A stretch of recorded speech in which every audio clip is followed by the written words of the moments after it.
வணக்கம் நண்பர்களே.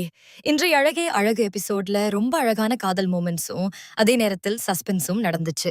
மலரின் பிறந்த நாள ஸ்பெஷலாக்க பகிராஜ் அவள வெளிய கூட்டிட்டு போறாரு. எனக்கு வெறும் பீச் சைடுல பேசிக்கிட்டு ஸ்பெண்ட் பண்ற சீன்ஸ் ரொம்ப கியூட்டா இருந்தது.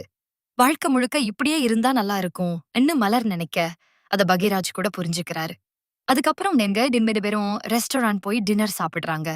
மலர் காச பத்தி யோசிச்சு குறைவா ஆர்டர் பண்ண சொல்ல, பகிராஜ் உனக்கு பிடிச்சதே நீயே ஆர்டர் பண்ணுன்னு சொல்லுற சீன் ரசிகர்களை கவர்ந்தது.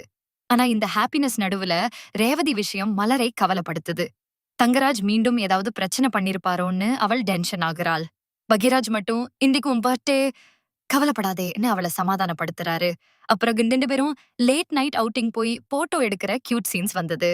ஆனா கிளைமாக்ஸ்ல தங்கராஜ் வைத்திருந்த ஸ்டேட்டஸ பார்த்ததும் மீண்டும் சஸ்பென்ஸ் ஆரம்பம். மரியாதை கொடுத்தால்தான் அன்பு கிடைக்கும் அவர் ஸ்டேட்டஸ் வச்சிருப்பது பின்னாடி என்ன பிரச்சனை? ரேவதி வீட்டில உண்மையிலேயே என்ன நடந்தது? இதெல்லாம் அடுத்த எபிசோட்ல தெரிய வரும் நண்பர்களே. இந்த எபிசோட் உங்களுக்கு பிடிச்சிருந்தா வீடியோக்கு லைக் பண்ணுங்க, ஷேர் பண்ணுங்க, சேனலை சப்ஸ்கிரைப் பண்ண மறக்காதீங்க.